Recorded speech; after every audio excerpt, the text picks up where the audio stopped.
JS academy. तो हम लोग आगे एथिक्स की सीरीज़ को कंटिन्यू करते हुए आज हम लोग आगे बढ़ते हैं। तो हमने लास्ट 2 लेक्चर्स में देखा गांधी जी के विचारों को और गांधी जी के विचारों और अंबेडकर जी के मतभेदों को भी देखा। आज हम एक नया टॉपिक, एक नए विचारों को पढ़ना शुरू करते हैं, जो कि हमारे चाचा नेहरू हैं, ऑफकोर्स जवाहरलाल नेहरू जी हैं।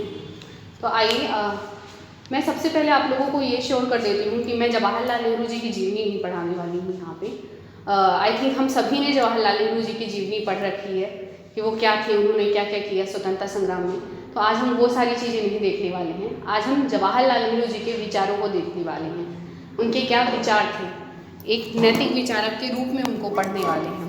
तो आइए हम लोग कंटिन्यू करते हैं। सबसे पहले हम लोग जानते हैं कि जवाहरलाल नेहरू एक बहुत ही बड़े राष्ट्रवादी के रूप में उभर कर सामने आए। तो हम लोग सबसे पहले उनके राष्ट्रवाद को समझने की कोशिश करते हैं। आज के टाइम पे हम हर किसी के मुंह से सुनते हैं कि हम राष्ट्रवादी हैं, नेशनलिस्ट हैं, पर वो क्या वाकई में हैं या नहीं हैं। आज हम थोड़ा जवाहरलाल नेहरू जी के विचारों के हिसाब से देखते हैं, उनके क्या विचार थे, वो कैसे समझते थे, वो कैसे राष्ट्रवाद को समझते थे, वो कैसे देखते थे। तो चलिए आज हम सबसे पहले जवाहरलाल नेहरू जी के राष्ट्रवाद को पढ़ने की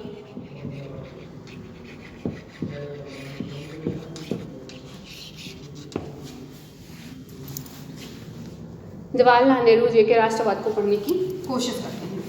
तो जवाहरलाल नेहरू जी का राष्ट्रवाद शायद जैसे हम अपने वर्तमान जीवन में या हम अपने परिप्रेक्ष्य में समझते हैं तो वैसा नहीं था। इनका राष्ट्रवाद उस संदर्भ से बहुत ही अलग था। तो राष्ट्रवाद की अगर हम बात करें तो सबसे पहले अगर हम जानते हैं कि राष्ट्रवाद किस प्रकार का होना चाहिए, कैसा होना चाहिए, वो किस राष्ट्रवाद की बात करते हैं, वो किस राष्ट्रवाद को समर्थन देते हैं। तो अगर हम इस परिप्रेक्ष्य में जाते हैं तो हमें 2 चीज़ें आगे जाके मिलेंगी। पहला होगा उग्र राष्ट्रवाद और दूसरा होगा उदार राष्ट्रवाद। तो यहाँ पे जवाहरलाल नेहरू जी उदार राष्ट्रवाद के समर्थन की बात करते हैं और उग्र राष्ट्रवाद को नकारते हैं। वो बोलते हैं कि अगर हम उग्र राष्ट्रवाद को अपनाएंगे इससे तानाशाही बढ़ेगी, साम्राज्यवादी भावना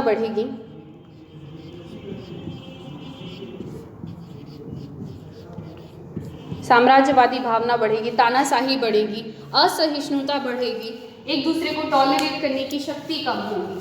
तो अगर हम उग्र राष्ट्रवादी की तरफ देखें तो अगर हम एग्जाम्पल इसका लें तो सबसे ज़्यादा तो अपन हिटलर का एग्जाम्पल देखते हैं। तो वो उग्र राष्ट्रवादी का समर्थक है या फिर उसका फॉलोवर था, वहीं से चीज़ें निकल के आती हैं।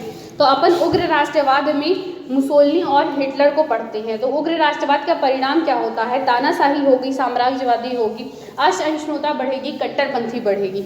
लेकिन उदार राष्ट्रवाद की जिस राष्ट्रवाद को जवाहरलाल नेहरू जी ने समर्थन दिया, तो उस उदार राष्ट्रवाद के परिप्रेक्ष्य में अगर हम देखें तो यहाँ पे सह अस्तित्व की बात करते हैं। वो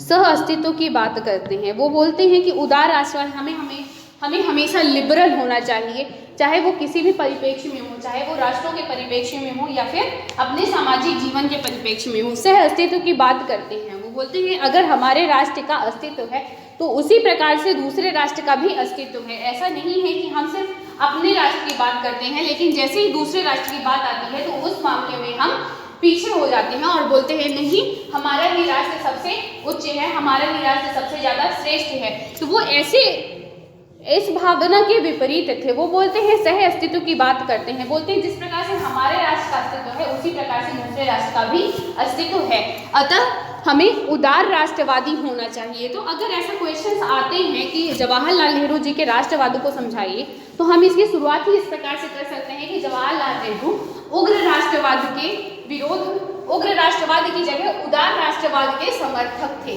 तो यहाँ पे ये पहली चीज होती है कि जवाहरलाल नेहरू जी उदार राष्ट्रवाद के पक्ष में थे, ना कि उग्र राष्ट्रवाद के पक्ष में है। यहाँ पे एक और संदर्भ अगर हम देखते हैं तो वो धार्मिक पक्ष में होता है कि राष्ट्रवाद कैसा होना चाहिए,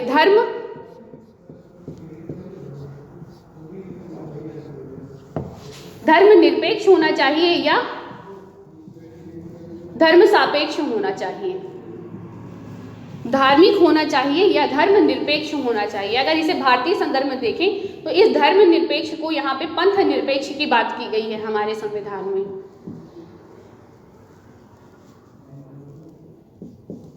पंथ निरपेक्ष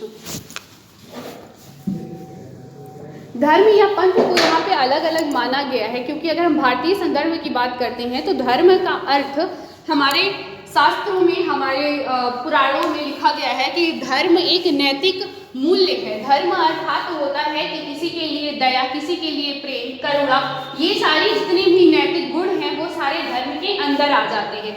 तो इसीलिए हमारे संविधान में धर्म को, रिलीजन को धर्म ना बोल करके पंथ की संज्ञा दी गई है। तो यहाँ पे जवाहरलाल नेहरू जी बोलते हैं कि कभी भी राष्ट्रवाद को धार्मिक नहीं होना चाहिए, वो धर्म सापेक्ष राष्ट्रवाद के विरोधी थे। बोलते हैं कि कोई भी धर्म, कोई भी राष्ट्रवाद कभी भी किसी भी धर्म पर, किसी जाति पर, किसी वर्ग पर आधारित नहीं होना चाहिए। इसलिए वो धर्म सापेक्ष राष्ट्रवाद के विरोधी थे और धर्मनिरपेक्ष राष्ट्रवाद के पक्ष में थे। वो बोलते हैं किसी भी राष्ट्रवाद का आधार कभी भी जाति, धर्म, वर्ण, ये सारी चीज़ें नहीं हो सकती हैं। जैसा कि हम आजकल बहुत सुनते हैं कि हिंदू राष्ट्रवाद की बात सुनते हैं, हिंदू राष्ट्रवाद हुआ, मुस्लिम राष्ट्रवाद हुआ। आजकल हमारे देश में ही अगर हम ऐसे देखें तो बहुत से एग्जाम्पल्स हमें मिल जाएंगे जो इन सब चीज़ों से प्रेरित होते हैं कि नहीं, हम तो हिंदू राष्ट्रवाद है, हम हिंदू राष्ट्रवाद का निर्माण करना चाहते हैं। तो वो ऐसी चीज़ों के, ऐसी विचारधाराओं के विपरीत थे, उनके विरोध में थे। वो बोलते हैं कि नहीं, हमें हर किसी के अस्तित्व का सम्मान करना चाहिए, हर किसी के धर्म को सम्मान देना चाहिए, हर किसी के साथ आदर और प्रेम पूर्वक रहना चाहिए, तभी तो हमारा देश सांस्कृतिक बहुलवाद कहलाता है। यहाँ पे बहुत से धर्मों के लोग, बहुत सी जातियों के लोग, बहुत से वर्णों के लोग एक साथ मिलकर रहते हैं, जिस राष्ट्रवादी की कल्पना जवाहरलाल नेहरू ने की थी। लेकिन आजकल ये सारी चीज़ें शायद अपोजिट ही जा रही हैं। तो हम बहुत ही ज़्यादा इन सब चीज़ों को बढ़ावा देते हैं कि अच्छा, हिंदू राष्ट्रवाद क्या होता है, मुस्लिम राष्ट्रवाद क्या होता है, हम अपने देश को हिंदू राष्ट्रवाद बनाना चाहते हैं। ऐसी बहुत सी चीज़ें हमें सुनने को मिलती हैं। लेकिन जवाहरलाल नेहरू जी की अगर हम बात करें तो वो इन सब चीज़ों के विरोध में थे। वो बोलते हैं कि राष्ट्रवाद कभी भी किसी जाति, किसी भी धर्म पर बेस्ड नहीं हो सकता है, धर्म पर आधारित नहीं हो सकता है। वो बोलते हैं कि हमेशा राष्ट्रवाद, अगर हम एज अ भारतीय, एज अ इंडियन देखें तो हमारा राष्ट्रवाद सिर्फ और सिर्फ एक होगा, वो होगा भारतीय राष्ट्रवाद, ना कि हिंदू मुस्लिम। भारतीय राष्ट्रवाद की संकल्पना करते हैं वो, इसे धर्म पर विभाजित नहीं करते हैं। तो ये इनका पहला विचार हो जाता है, जिसे राष्ट्रवाद को हमने डिटेल में देखा। दो चीज़ें हुई, पहली एक उग्र और उदार राष्ट्रवाद पे देखते हैं। तो उग्र राष्ट्रवाद के विरोधी हैं जवाहरलाल नेहरू जी और उदार राष्ट्रवाद के पक्ष में हैं। उदार राष्ट्रवाद में सह अस्तित्व की भावना होती है और उग्र राष्ट्रवाद में नहीं होती है। उग्र राष्ट्रवाद में सिर्फ और सिर्फ हमारा हित, हमारा देश, इन चीज़ों को महत्व दी जाती है। तो इसलिए राष्ट्रवाद के पक्ष में अगर राष्ट्रवाद को पूछा जाता है क्वेश्चन में, तो हमें हमेशा इसी तरीके से कोट करना है कि जवाहरलाल नेहरू जी उदार राष्ट्रवाद और धर्मनिरपेक्ष राष्ट्रवाद के पक्षधर थे, है ना। तो ये पहला पॉइंट होता है जो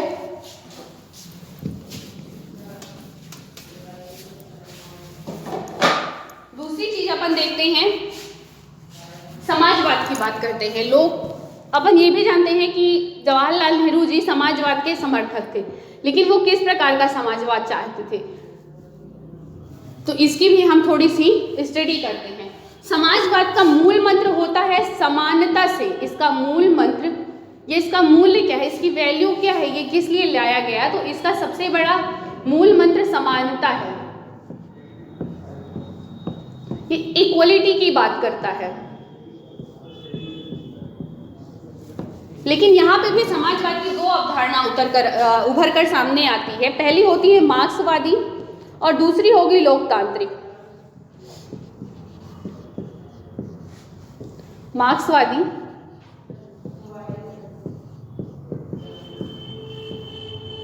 और लोकतांत्रिक।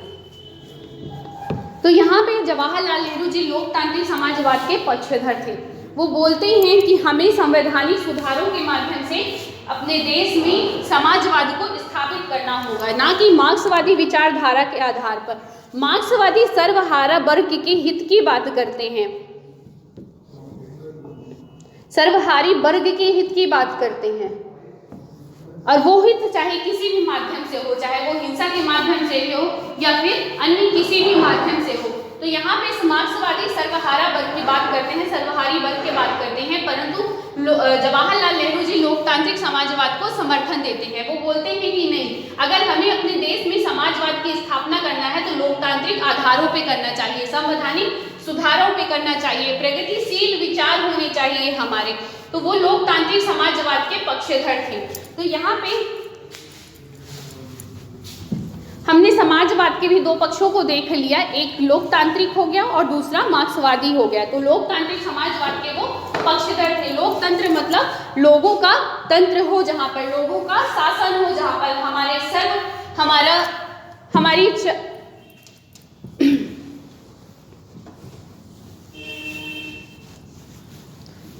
ये हमने दो पॉइंट देख लिए। पहला हमारा राष्ट्रवाद क्लियर हो गया है और दूसरा हमारा समाजवाद भी क्लियर हो गया है। अब हम उनके सामाजिक विचारों को देखेंगे। सामाजिक विचार कैसे थे जवाहरलाल नेहरू जी के? सामाजिक विचार की अगर हम बात करते हैं तो हम यहाँ पर भी दो चीजों को देखेंगे। सामाजिक विचारों की अगर बात करें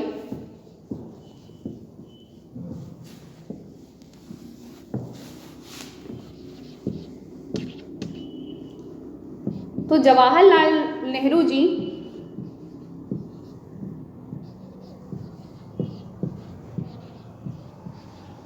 वैज्ञानिक मनोवृत्ति को बढ़ावा देते हैं और वैज्ञानिक मानववाद की बात करते हैं।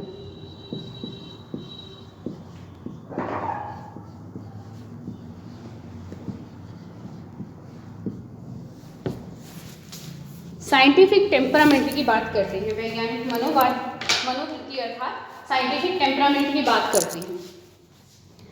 साइंटिफिक टेम्परामेंट से हमें क्या लाभ होगा, हमारे समाज में क्या बदलाव होंगे, क्या चीज़ें आएंगी? तो इसका अर्थ यही है साइंटिफिक टेम्परामेंट का कि सबसे पहले हमें ओपन माइंडेड होनी चाहिए। हम हमेशा नई चीज़ों को एक्सेप्ट करने के लिए, नई चीज़ों को सीखने के लिए तत्पर हो। हम हमेशा उन चीज़ों को एक्सेप्ट करने के लिए तैयार हो। तो सबसे पहले अगर बात आती है तो खुले मन की आती है। साइंटिफिक टेम्परामेंट के अंदर सबसे पहले खुले मन की बात की जाती है, ओपन माइंड की बात की जाती है। हमें हमेशा अपने दिमाग को खुला रखना चाहिए, जिसके माध्यम से ही हम नई चीज़ों को एक्सेप्ट कर पाएंगे और जो पुरानी रूढ़िवादी चीज़ें चली आ रही हैं, अंधविश्वास से भरा हुआ हमारा समाज है, उन चीज़ों से हम निकल पाएंगे। तार्किक संदेह की बात करते हैं, लॉजिकल तार्किक संदेह की बात करते हैं।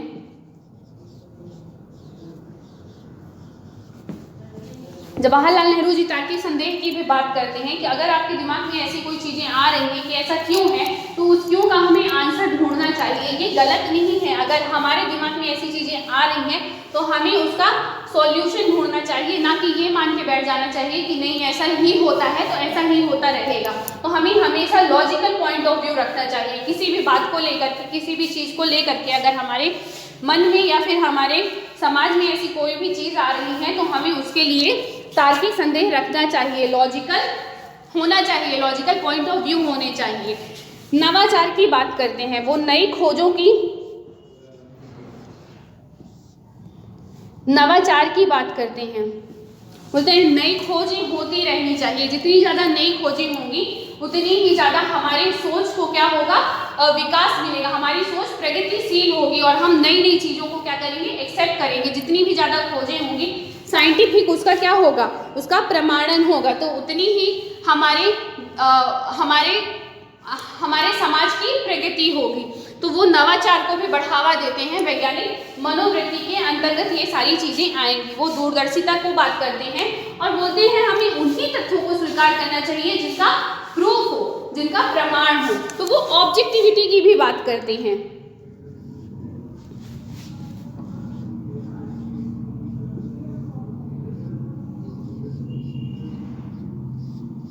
उन्हीं तथ्यों को स्वीकारने की बात करते हैं जिनका प्रमाण हो, है ना। और वो ऑब्जेक्टिविटी की भी बात करते हैं।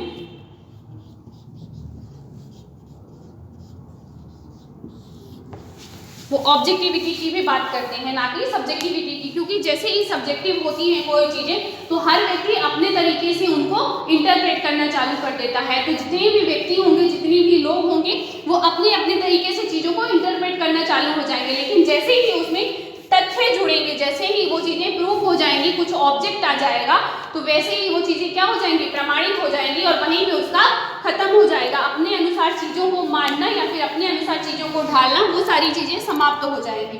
तो नेहरू जी वैज्ञानिक मनोवृत्ति, साइंटिफिक टेम्परामेंट के समर्थक थे और वो साइंटिफिक ह्यूमनिज्म की भी बात करते हैं, वैज्ञानिक मानववाद की भी बात करते हैं। जैसे कि आजकल हम लोग देखते हैं कि अंतर्राष्ट्रीय स्तर पर बहुत ही तनाव चल रहा होता है, कभी पाकिस्तान इंडिया का चल रहा है, अभी चाइना और इंडिया का चल रहा है, हाल में ही हमने देखा। तो वो इन चीज़ों के भी अगेंस्ट थे, वो मानववाद की बात करते हैं, ह्यूमनिज्म की बात करते हैं, ह्यूमनिज्म की बात करते हैं। वो बोलते हैं कि किसी भी चीज़ का मानव के ऊपर अस्तित्व नहीं हो सकता है, चाहे वो कुछ भी हो। इवन साइंस की भी बात करते हैं, बोलते हैं साइंस ऐसी खोज करो साइंस से जिससे मानव का विकास हो, ना कि उसका सर्वनाश हो जाए। हम देखते हैं कि बहुत सारे ऐसे बॉम्ब बने हुए हैं, बहुत सारी ऐसी मिसाइलें बन रही हैं कि अगर ऐसे छोड़ दिया जाए तो पूरे ही मानव समाज का ही क्या हो जाएगा, सर्वनाश हो जाएगा। जैसे कि जापान में ये हिरोशिमा नागासाकी का आप लोगों ने सुना होगा कि वो सारी चीज़ें हुई थी। तो ऐसे चीज़ों के खिलाफ थे जवाहरलाल नेहरू जी। वो वैज्ञानिक मानववाद की बात करते हैं, वो लोगों के अस्तित्व की बात करते हैं। बोलते हैं कि मानवीय समस्याओं का समाधान होना चाहिए, लेकिन उस हद तक जब दूसरों की हानि होनी ना चालू हो जाए। अगर दूसरों की हानि, किसी भी चीज़ से दूसरों की हानि होनी चालू हो जाती है तो हमें उन चीज़ों को वहीं पे समाप्त कर देना चाहिए। तो वैज्ञानिक मानववाद के भी पक्षधर थे। तो अगर सामाजिक विचार की बात आती है तो सामाजिक विचार में जवाहरलाल नेहरू जी के हमें इन चीज़ों को ऐड करना पड़ेगा कि वो वैज्ञानिक मनोवृत्ति की बात करते हैं और वैज्ञानिक मानववाद की बात करते हैं। अगर हमारी वैज्ञानिक मनोवृत्ति होगी, हम साइंटिफिक टेम्परामेंट हम एक्सेप्ट करेंगे इन सब चीज़ों को, तो शायद हमारे समाज से ऐसी बहुत सारी कुरीतियाँ हैं जो मिट जाएंगी और इनकी बहुत ही ज़्यादा ज़रूरत है हमारे समाज को। जैसे आज भी हम देखते हैं कि ऐसी बहुत सी चीज़ें हैं जो हमारे समाज में व्याप्त हैं, जैसे कि अंधविश्वास हो गया, रूढ़िवादिता हो गई, और हाँ, एक तो सबसे बड़ी चीज़ है दहेज प्रथा की बात होती है। दहेज प्रथा की बात होती है यहाँ पे बोलते हैं, शायद ये अगर वर्तमान समाज में हम देखें तो जवाहरलाल नेहरू जी बोलते हैं कि ऐसी कुछ चीज़ें हैं, भ्रूण हत्या हो गई, ऐसी कुछ चीज़ें हैं जो शायद सिर्फ और सिर्फ कानून बनाकर नहीं खत्म की जा सकती हैं। जब तक हमारा टेम्परामेंट वैसा नहीं होगा, जब तक हम इन चीज़ों को अपने विचार से ही क्या करेंगे, समाप्त नहीं करेंगे, तब तक ये सारी चीज़ें कितने भी आप कानून ला लीजिए उनकी समाप्ति नहीं होगी। अंधविश्वासों की बात करते हैं, ऐसे हम बहुत से अंधविश्वास देखते हैं अपने आसपास जिनकी हम बात करते हैं कि वो सारी चीज़ें किस प्रकार समाप्त होंगी। तो उसके लिए हमें साइंटिफिक टेम्परामेंट जनरेट करने की बहुत ज़्यादा आवश्यकता है, हमें अपने दिमाग को खुले रखने की आवश्यकता है, बदलाव को एक्सेप्ट करने की आवश्यकता है। तो इन सारी चीज़ों की समाप्ति तभी हो सकती है जब हम अपने विचारों को अपने विचारों और अपने मन को क्या रखें, हमेशा खुला रखें, तभी हम इन चीज़ों को समाप्त कर सकते हैं जड़ से। आज ये लिंग भेद वगैरह जितनी भी चीज़ें हैं, स्त्री पुरुष में भेद करना और फिर इतनी महिला सशक्तिकरण की इतनी बात की जाती है हमारे समाज में, पता नहीं कितने सारे कानून लाए गए हैं, परंतु कुछ भी खास उत्थान हमें देखने को नहीं मिल रहा है, कुछ भी खास बदलाव नहीं देखने को मिल रहा है। क्यों? क्योंकि हमारे समाज में, हमारे सोच में ऐसी चीज़ें हमारे जड़ों में व्याप्त हो चुकी हैं जिनको बदलने की आवश्यकता है। और जब तक ये चीज़ें नहीं बदलेंगी तब तक हम किसी भी नए विचार को, नए सोच को नहीं ला पाएंगे। तो ये सारी चीज़ें सामाजिक विचार के अंतर्गत आ जाती हैं जिनका इस्तेमाल हम बहुत से जगहों में कर सकते हैं। अब हम इसके बाद आर्थिक विचार की बात करेंगे अपन।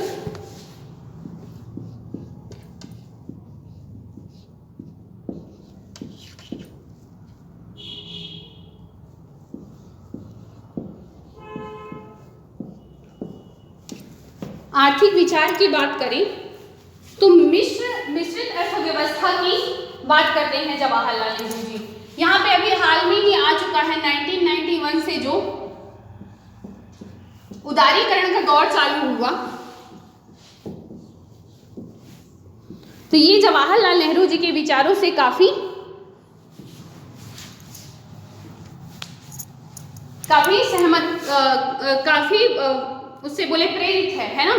तो ये जो 1991 का जो उदारीकरण होता है हमारा, लिबरलाइजेशन, प्राइवेटाइजेशन एंड ग्लोबलाइजेशन, तो ये जैसे ये चीज़ें होती हैं तो ये जवाहरलाल नेहरू जी के विचारों से काफ़ी प्रेरित हैं। तो ये मिश्रित अर्थव्यवस्था की बात करते हैं, ये अंतर्राष्ट्रीयवाद की बात करते हैं। हमने इनका पंचशील सिद्धांत भी पढ़ा है, जो अंतर्राष्ट्रीय इनकी सोच में आ जाएगा सारी चीज़ें, कि पंचशील सिद्धांत की बात करते हैं। ये बोलते हैं कि हम जो चीन के परिप्रेक्ष्य में दिया गया था, जो चीन ने ही इस संधि को भी खत्म किया था, कि हम एक राष्ट्र दूसरे राष्ट्र के संप्रभु होने का पूरा आदर करेंगे, उसको सम्मान देंगे, उसकी आंतरिक मामलों में हस्तक्षेप नहीं करेंगे। ऐसे 5 उन्होंने नैतिक नियम दिए थे पंचशील के माध्यम से। तो हमें ये अंतर्राष्ट्रीयवादिता को बढ़ावा देता है, ये दूसरे राष्ट्रों के सह अस्तित्व की बात करता है। इसी प्रकार आर्थिक विचार में अगर हम बात करते हैं तो ये सबसे पहले मिश्रित अर्थव्यवस्था को समर्थन देते हैं। ओपन मार्केट की भी बात करते हैं, खुला बाजार।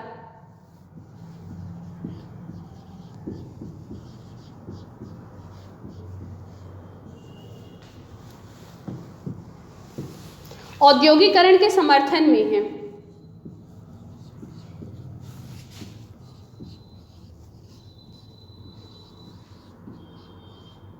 औद्योगिकीकरण को भी समर्थन देते हैं।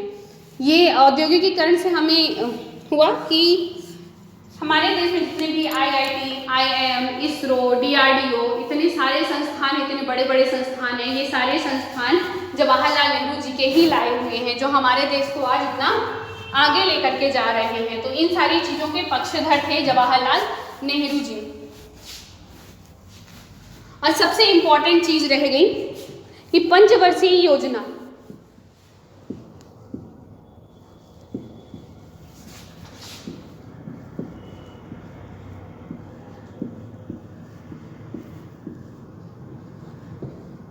पंचवर्षीय योजना की बात करते हैं अपन। इसमें सबसे ज़्यादा तो बहुत ही ज़्यादा सफल रहा ये हरित क्रांति अपन देखते हैं, श्वेत क्रांति देखते हैं, ये सारी चीज़ें इसी के तहत हुई थी, जो बहुत ही ज़्यादा सफल रही। भारतीय किसानों को हरित क्रांति के माध्यम से बहुत ही ज़्यादा मदद मिली और हमारा देश एक बार पुनः समृद्ध हो पाया। तो हरित क्रांति, श्वेत क्रांति, ये सारी चीज़ें पंचवर्षीय योजना के कारण ही सफल हो पाई थी। स्तरीकृत विकास की बात करते हैं। पंचवर्षीय योजना में वो स्तरीकृत विकास की बात करते हैं, वो स्तर दर स्तर विकास की बात करते हैं। बोलते हैं हमें छोटे से छोटे स्तर को अगर विकसित करना है, उसे ऊपर बढ़ाना है, तो हमें उसकी जड़ों में जाकर के काम करना पड़ेगा। इसीलिए वो पंचवर्षीय योजना जैसी चीज़ें लेकर के आते हैं। और बाकी आप लोग ये सब हिस्ट्री वगैरह में डिटेल में पढ़ेंगे। तो नेहरू जी के ये विचार हमने देखे।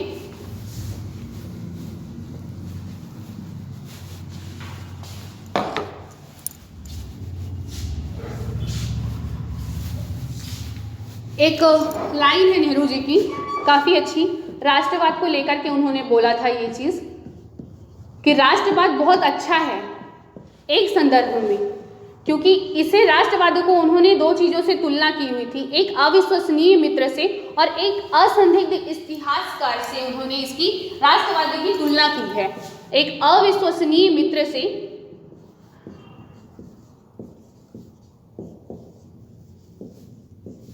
और असंदिग्ध इतिहासकार से।